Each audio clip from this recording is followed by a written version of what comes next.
ونستعينه ونستغفره ونعوذ بالله من شرور أنفسنا ومن سيئات أعمالنا من يهده الله فلا مضل له ومن يضلل فلا هادي له وأشهد أن لا إله إلا الله وحده لا شريك له وأشهد أن محمدا عبده ورسوله وبعد أيها الإخوة والأخوات السلام عليكم ورحمة الله وبركاته. D'abord, je remercie Cheikh Abdullah Hafidahullah de nous avoir donné donc, cette occasion de pouvoir parler à nos jeunes. Donc ça sera une conférence, Inch'Allah, en français pour nos jeunes. Et je remercie aussi les responsables et le comité des jeunes qui ont organisé donc, cette rencontre et toutes les personnes donc, qui sont ici présentes. On rappelle aussi aux sœurs qu'il y a des papiers chez elles pour les questions-réponses, puisqu'on va, Inch'Allah, vous parler pendant à peu près une quarantaine de minutes, et puis il y aura donc les questions-réponses d'après ce qu'on sait répondre, et aussi dans un juste milieu, Inch'Allah, bi'idhnillah.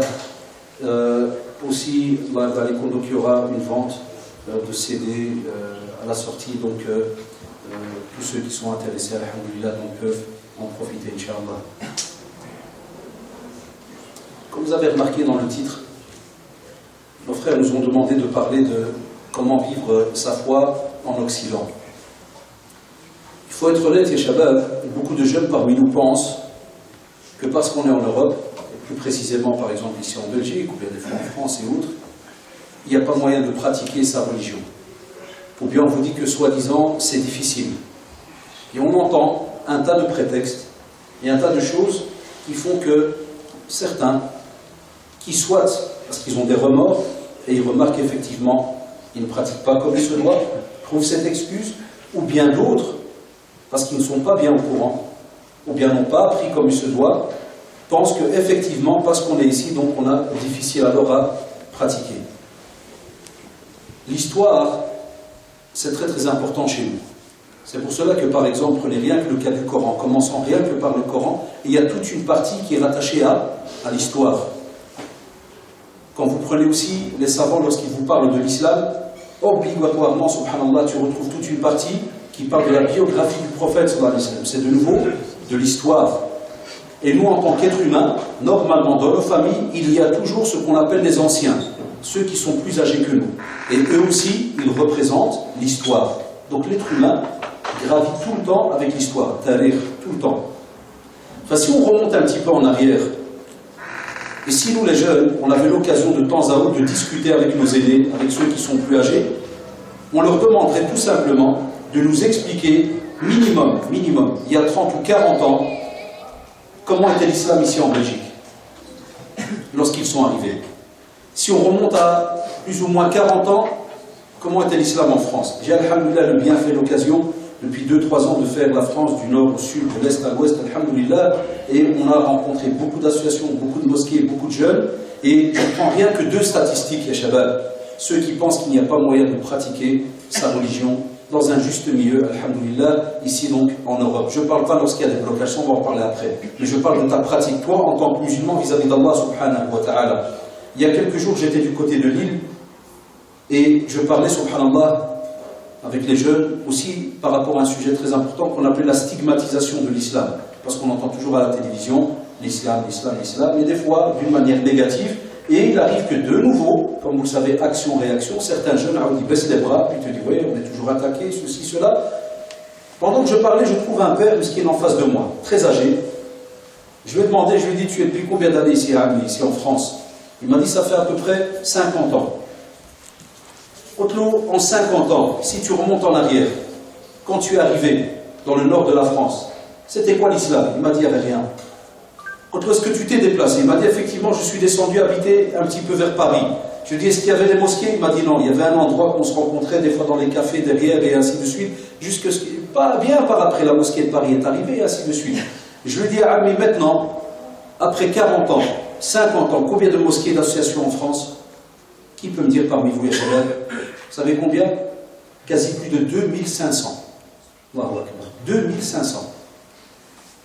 C'était qui? Un bon 80%, c'était nos parents. Pas de doctorat la plupart, pas de licence, pas de fahamat comme on voit beaucoup des fois chez nos jeunes aujourd'hui, parce qu'aujourd'hui la technologie, l'internet, les forums, Facebook, il y a plein de choses. Il y a des jeunes qui parlent jusqu'à 1h du matin, jusqu'au matin même s'il faut. Là, ces gens-là, ils n'avaient pas de structure, entre guillemets, technologique ou quoi que ce soit qui les entourait. Plus de 2500 mosquées et associations musulmanes en France. Et en Belgique, subhanallah, pour une toute petite communauté qui est la nôtre, maximum un bon 600 000 musulmans en Belgique, la même chose, on a à peu près une présence de 40 à 50 ans minimum. Puisque moi qui vous parle, qui est né ici, j'ai 42 ans. Donc faites le calcul, nos parents étaient déjà bien là avant moi. Donc on a une présence ici des musulmans en Belgique au moins depuis minimum 50 ans. Combien de mosquées? Combien d'associations musulmanes? On parle de plus de 500. Masha'Allah. D'ailleurs, s'il y avait un blocage par rapport à la foi. Ça c'est un minimum, hein, de Khabsimia. 500 mosquées et associations, minimum. Je ne parle même pas de ceux qui des fois sont associations, mais il y a une mosquée dedans, hein, qui ne rentre pas dans les statistiques. Alors, masha'Allah, ya shabab, quand on voit tout ce travail qui a été fait, toute cette présence, je ne vous parle même pas de l'Allemagne, je ne vous parle même pas des musulmans en Espagne, en Italie, et ainsi de suite. Un travail immense a été fait. Parce que cette religion, elle appartient à Allah subhanahu wa ta'ala, elle n'appartient pas à l'être humain. Si elle appartenait à l'être humain, effectivement, elle aurait été rayée de la carte depuis des années. Là, elle appartient à Allah subhanahu wa ta'ala. Le Coran aussi est la parole d'Allah subhanahu wa ta'ala. Inna nahnu nazzalna dhikra wa inna lahu lahafidhun. C'est Allah subhanahu wa ta'ala qui protège la parole d'Allah, sa parole à lui. Ce Coran, c'est lui qui la protège, cette parole. Et c'est pour cela qu'on la voit présente partout, de par le monde. Et spécialement, la question qui nous touche aujourd'hui, en tant que musulmans qui vivons donc en Europe. Et vous trouvez, subhanallah, pas un endroit, pas une ville, où il n'y a pas le adhan, la parole d'Allah subhanahu wa ta'ala qui est élevée. Il n'y a pas un endroit, il n'y a pas une ville, subhanallah, où tu ne trouves pas un père, une mère qui est prosterné, un jeune, un enfant qui apprend l'arabe, qui apprend le Coran. Le musulman ne doit pas être quelqu'un de pessimiste. Jamais de comme ça, c'est Satan, c'est lui qui, en général, lorsqu'il a juré, il a dit il a juré qu'il allait venir et essayer de nous embellir les choses et de nous arnaquer un par un et de nous faire croire qu'on est foutu, que ça ne va pas, qu'il n'y a rien. Abadan. Même lorsque vous entendez des fois certaines émissions, même lorsque vous lisez des fois certains articles au contraire, wallah, il faut être fier et heureux de dire Alhamdulillah, on parle de nous. En négatif, attention, c'est des fois la vérité. Il ne faut pas toujours dire les racistes. Ah, ils sont contre l'islam, ah, ceci, ah, cela. Non, on a certaines personnes qui, comme ça, ils ont de la haine, mais dans le vide. Mais on a aussi des personnes qui disent la vérité. Vous, peut-être ici encore, alhamdoulilah, c'est des quartiers entre guillemets calmes ou plus ou moins propres et autres. Venez chez nous à Bruxelles, vous verrez la différence.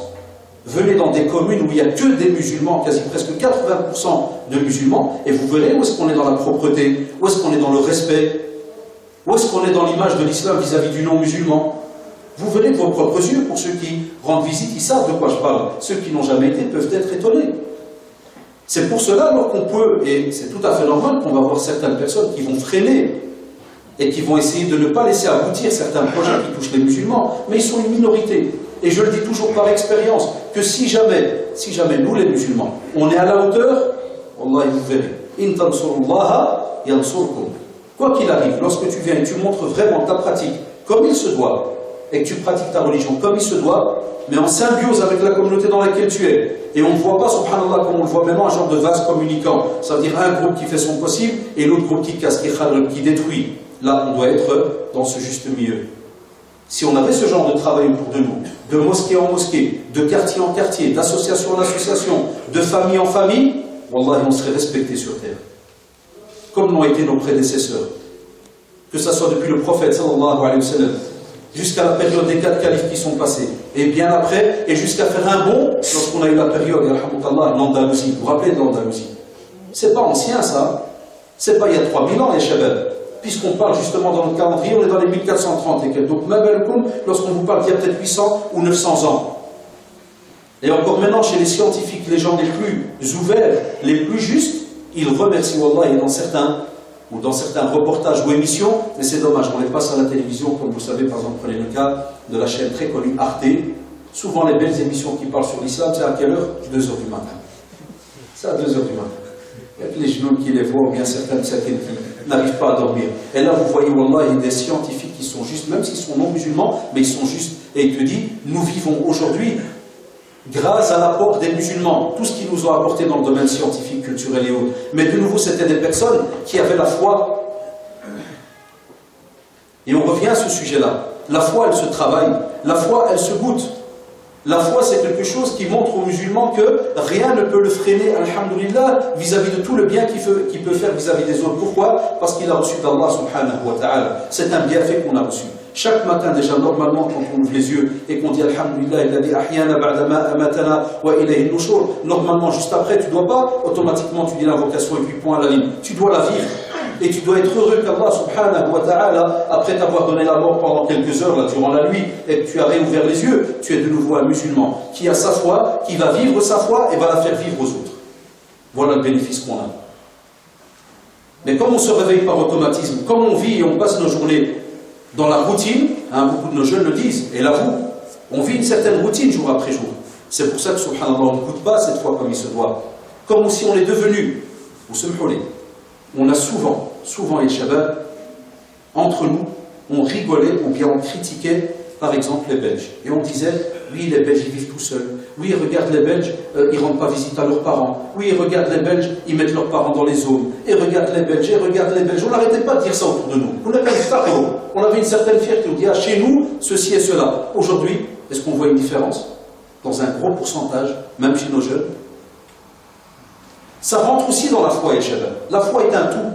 Lorsque le prophète sallallahu alayhi wa sallam a dit Al-Iman bid'un wa sittuna ou bid'un wa sab'una shu'ba, une soixantaine ou une septantaine de chapitres, de branches, le plus haut degré, qawlu la ilaha illallah.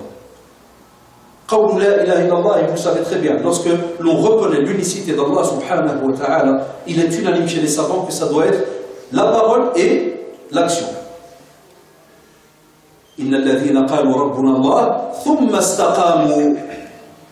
suffit pas que tu dises qu'Allah subhanahu wa ta'ala est ton Seigneur. Là, il y a une action qui vient directement après. L'istiqam à la droiture, qui t'impose justement d'aller te renseigner comment est-ce que tu vas vivre en tant que musulman. Donc il y a toujours action-réaction. Il n'y a pas que parole et rien. Tout le temps tu vas retrouver cela, les shabab. Chaque fois, une parole suivie par un acte. Et nous, on a continué, entre guillemets, à rigoler des autres sans travailler ce qu'il y a en nous qui pourrait faire que si jamais il n'est pas travaillé comme il se doit, on peut se retrouver comme les autres, à ne pas respecter des fois les parents, à rejeter des fois les parents. J'ai pris rien de ce sujet des parents. À ne plus pratiquer. Prenez rien que le sujet de la prière. Comme on délaissé les autres communautés leur pratique. On est en train de suivre shibr. Wallahi. Millimètre par millimètre, centimètre par centimètre. On est en train de faire la même chose que certains. Sans remarquer que Satan, lorsqu'il a dit la ughwiyannahum, il est en train de faire son travail. Parce que c'est son but sur terre. C'est pour cela qu'il a demandé une petite période à Allah subhanahu wa ta'ala. Et il sait que c'est une petite période. Puisque le prophète sallallahu alayhi wa sallam, lorsqu'il a prévenu ses compagnons et qu'il leur a montré que justement entre lui et la fin des temps, il a montré ses deux doigts pour montrer Bilal alikum l'espace, c'est combien? Est-ce que c'est immense? C'est très court. Satan le sait, mais il ne sait pas c'est quand la fin. Satan sait que tu es sur terre pour une limite bien définie, mais il ne connaît pas ta fin. Il ne sait pas. Ça, il n'y a qu'Allah subhanahu wa ta'ala qui ne sait, même pas l'ange de la mort, jusqu'à ce qu'il reçoive l'ordre de venir prendre ton âme. Il y a le jeune. Il y a l'ancien, il y a le père, la mère, et ainsi de suite. C'est pour cela que, subhanallah, on nous rappelle justement dans ce hadith que le plus haut degré, c'est qawlu la ilaha illallah. Et le plus bas degré, imatatul adha ali tariq, wal haya'u shu'batun min al-iman. Allahu akbar, trois choses. Mais nous, on lit souvent les hadiths, mais on ne les décortique pas, on ne vit pas avec eux. Parce qu'en vérité, on est censé, j'arrête pas de le dire à nos jeunes, les doros, à la base, ça en angara. Wallahi, tu veux vivre l'islam, tu veux que ton cœur frétille, ça en arabe. C'est pas en français. En français, c'est un dessert. Ce que je fais là maintenant, wallahi, c'est pour attirer un peu. Amma, c'est en arabe que tu goûtes les textes, que tu vis dans le texte. Et c'est pour cela, dans ce hadith, trois choses. On te dit à un haut degré, qawlu la ilaha illallah, et on te fait montrer qu'il y a des conditions de la validité de la foi. Tu dois aller les étudier. Et tu dois voir, est-ce que vraiment la parole que tu as donnée, est-ce que tu es sûr et certain que tu es capable de la tenir? Tu l'as donnée. Est-ce que tu es sûr et certain? Tu as été étudier cette parole, tu as été voir qu'est-ce qu'elle attend de toi cette parole, ou bien nous on répète la shahada tout simplement, même lorsqu'on fait la prière, même lorsqu'on fait le adhan. Et faites un test entre vous, il y a des jeunes, asseyez-vous des fois entre vous, et comme ça très rapidement, demande à un jeune, explique-moi la shahada. Mais lui dis pas explique-la en 3 minutes, dis-lui je te donne 1 heure. Parce que les machaïrs, ils ont mis des volumes entiers pour l'expliquer. Et vous allez voir si nous, les musulmans, on est capables d'expliquer la shahada pendant 1 heure. Pendant plus de 11 ans, j'ai donné cours minimum au centre islamique à Bruxelles, comme vous connaissez le Merkez, pendant plus de 11 ans, aux convertis par exemple. Et parmi les convertis, au début on avait ouvert le cours qu'aux convertis. Et puis subhanallah, certains jeunes musulmans ont commencé à venir en nous disant, on s'excuse, vous avez ouvert le cours aux convertis. Mais nous on est encore plus bas que les convertis. Lui au moins il s'est renseigné pour rentrer dans l'islam. Nous on ne s'est pas renseigné. On est dedans mais on ne sait pas ce qu'il y a. Et on a ça dans beaucoup de nos familles. Et quand tu commences à donner le cours, combien de jeunes s'étonnent que tu restes des fois pendant 2 mois à expliquer la shahada. Et des jeunes te disent, subhanallah, la shahada, 2 mois il faut, chaque semaine minimum 3 à 4 heures de cours. Tu dis, naam. Parce que c'est un pacte, c'est une parole. Voilà pourquoi des fois la foi ne frétille pas en nous. Parce que c'est une parole que tu as donnée. Et une parole que tu ne goûtes pas, billah alik, est-ce qu'elle va changer quelque chose en toi? Là. Et justement, cette première chose qu'Allah subhanahu wa ta'ala nous a donnée, très très immense, qui est la parole qu'on a donnée, le pacte qu'on a fait, qui est au haut degré, qu'est-ce qu'il te dit? Attention à l'être humain. Et il y a aussi un très bas degré. Que même si tu crois que tu as parlé, même si tu crois que tu pratiques et qu'il n'y a plus rien, abadan, on va te faire comprendre, et tout cela pour aussi travailler ton âme, ton nefs, que même marcher en rue et ramasser une saleté, c'est un des degrés de la foi. C'est un des chapitres et des branches de la foi. Même ramasser quelque chose par terre, c'est un degré. Et nous, qu'est-ce qu'on fait? Mais on n'imagine pas, parce qu'on n'en parle pas beaucoup à nos jeunes. Tu marches, tu craches par terre. Qu'est-ce que tu viens de faire? Voilà, s'il fallait faire un jeu, un calcul simple, tu craches par terre. Tu as fait quoi? Tu viens de faire sauter une branche de la foi. Est-ce qu'on le remarque? Est-ce qu'on le remarque? Là. Hatta certains de nos machayikh, il nous expliquait, il nous dit que quelqu'un qui crache par terre, ou quelqu'un qui voit une saleté par terre, quand on étudiait ce cours, voilà, j'étais étonné, on était encore jeune, il disait, si quelqu'un crache par terre, ou quelqu'un passe et il y a une canette, vous savez, une petite bouteille ou bien boîte de limonade, et il dit, subhanallah, que cette personne va choter dedans. Il disait le cheikh, wallahi, sa foi n'est pas complète. Et on était étonnés, ikhwan, wallahi, on était étonnés. On disait, subhanallah, parce qu'on était encore jeune, on étudiait. Et pendant l'explication, au fur et à mesure, quand le cheikh il t'expliquait, il te dit, si Allah subhanahu wa ta'ala a dit que cette fois c'est une 60aine ou une 70aine, toi tu viens de casser un des chapitres. Donc il te manque quelque chose. Le deuxième exemple qu'il nous donnait, Al-Haya, puisqu'il est dans la tradition, la pudeur. Où est passée la pudeur chez nous? Pudeur vis-à-vis des parents. Pudeur vis-à-vis de la personne âgée quand on est jeune. Pudeur vis-à-vis du professeur à l'école, même s'il est non musulman. Pudeur vis-à-vis de notre professeur à l'école arabe. Pudeur vis-à-vis de notre imam. Pudeur vis-à-vis d'un cheikh. Vis-à-vis des animaux, comment tu fonctionnes. Est-ce que tu stahies comme ça, tu viens et tu fais n'importe quoi, ou tu réfléchis? Tu baisses le regard. Pudeur vis-à-vis de ce qui se passe à l'extérieur. Pudeur lorsque tu es face à un écran. Et plein de situations, subhanallah, où on est censé retrouver le haya. Pourquoi aujourd'hui beaucoup de parents nous disent que je parle à mon fils, je vais par exemple me fâcher contre lui, il va faire ce qu'on appelle le baston de regard, vous le connaissez, yeux dans les yeux. Qui va avoir le dernier mot? Tu vois, le fils il regarde comme ça. Ça veut dire qu'il attend que c'est le père qui va baisser le regard. Si tu as le malheur de faire ça une fois, est-ce que tu peux me dire que ta foi est complète? Abadan. Hatta même, et vous le savez, vous l'avez entendu dans plein de conférences, il se peut que la moitié de ta foi elle part. Si jamais tu as, rompu ce lien de respect vis-à-vis de ton père.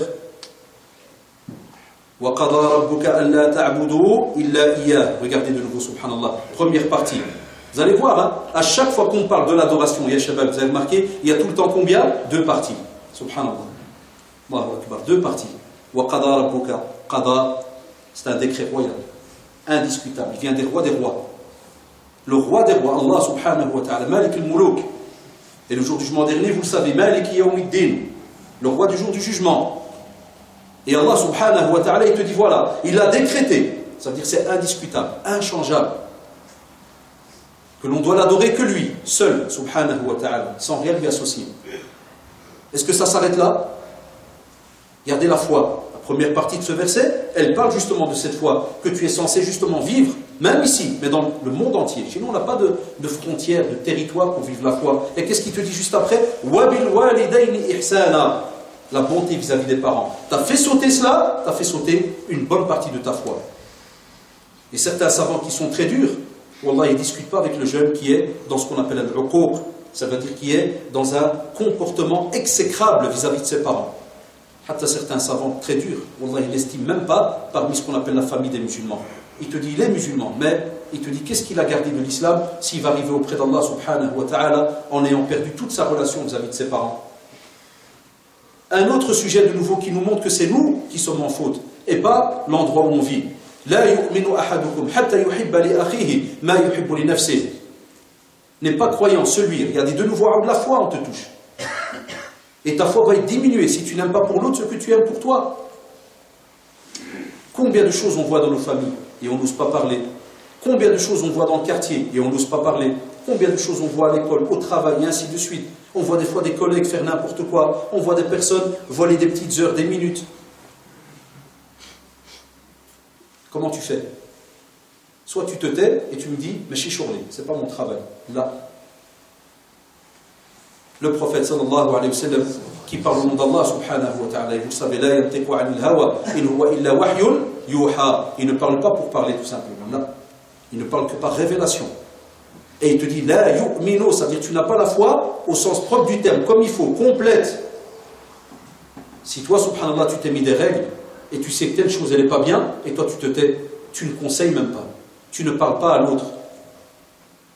Et c'est pour cela, les shabab, on le voit autour de nous, dans nos familles, dans la communauté, on a tellement gardé le silence sur un tas de choses, on n'ose plus faire une nasiha. Et cette nasiha qui a été traduite de deux manières dans la tradition authentique très connue, où le prophète sallallahu alayhi wa sallam a répété plusieurs fois ad-dinu nasiha, ad-dinu nasiha, ad-dinu nasiha. Qulna liman ya Rasulallah. Regarde les compagnons d'Allah, ils avaient peur dès qu'ils entendaient le prophète sallallahu alayhi wa sallam répéter une chose plusieurs fois, directement ils posaient la question. Et il va leur rappeler que c'est vis-à-vis d'Allah subhanahu wa ta'ala, vis-à-vis de la parole d'Allah subhanahu wa ta'ala, vis-à-vis du prophète sallallahu alayhi wa sallam. A'immatul muslimin, que ce soit en partant du chef d'État, le calife, jusque même, ils le disent dans les traditions, revenez dans le char, par exemple, Cheikh Al-Uthaymin rahimahullah et bien d'autres mashayikh, il te dit même l'imam, par exemple, d'une mosquée, qui est responsable d'un groupe de personnes, le responsable d'une association. Ils ont donné un tas d'explications, même contemporaines. Et puis, wa'ammatihim, le reste des gens. Et les savants te traduisent cette nasiha par la sincérité et par le conseil. Et tant qu'on perdra, et on le voit, cette nasiha, cette sincérité et ce conseil autour de nous, automatiquement la foi elle diminue, et les gens pensent que c'est parce qu'on vit en Belgique qu'il n'y a pas moyen de vivre sa foi, ou bien là qui te disent, ah regardez l'état des gens, ils ne pratiquent pas comme il se doit. Et qu'est-ce qu'ils te disent? Ah non, c'est à cause de la Belgique. Wallahi, c'est faux. Abadan. Abadan ya shabab. Tu entends souvent cela. Ou bien d'autres personnes qui viendraient de l'étranger, puis verraient un peu certaines choses, puis te diraient,